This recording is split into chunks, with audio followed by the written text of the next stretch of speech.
స్వచ్ఛ భారత్. స్వచ్ఛ భారత్ అలా శుభ్రం చేయించుకుంటూ వస్తుంటే ఒక చాటుకు వచ్చేసరికి చెత్తగా ఉందట. సోదరా, మన పక్కన శుభ్రంగా ఉండాలంటే మనం ఏం చేయాలి? శుభ్రంగా ఉండాలి. ఇల్లు వాకిలి శుభ్రంగా ఉండాలి. అది అలా కాకుండా మన ఉదాహరణలో మన ఇంట్లో ఉన్నాడు కసువు తీసుకొచ్చి ఇక్కడిస్తే డ్రైనేజీలో వేస్తాం. పక్కింట్లో తీసుకొచ్చి డ్రైనేజీలో వేస్తాం. ఎవరింట్లో తీసుకొచ్చి డ్రైనేజీలో వేస్తాం. మొత్తం కలిసి చెత్త కుప్ప అయితే ఆ కుప్ప అడ్డుపడితే డ్రైనేజీ ఏమవుతుంది? కంపు వచ్చింది. నీళ్లు నిల్వ ఉంటాయి. ఆ నిల్వ ఉన్న నీళ్ళ ఏం పుడతాయి? ఈగలు దోమలు చేస్తాయి. ఈగలు దోమలు చేస్తాయా? ఆ ఈగలు కొడితే చిన్న పెద్ద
మనమందరూ భోజనాలు చేసే కాడని ఉండే కాడు కానీ నివసించే కాడు కానీ దోమలు ఈగలు లేకుండా ఉండాలి అంటే మనం వాటన్నిటి పరిసరాలను పరిశుభ్రంగా ఉంచాలి.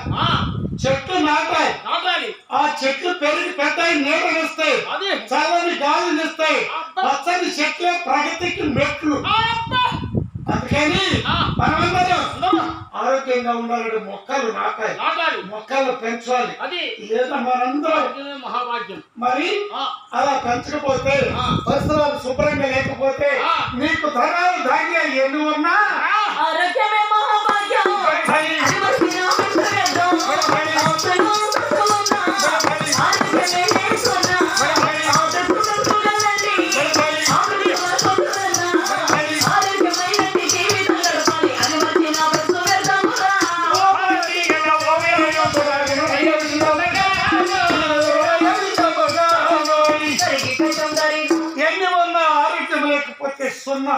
మనందరం ఆరోగ్యంగా ఉండాలి అంటే మొక్కలు నాటాలమ్మా.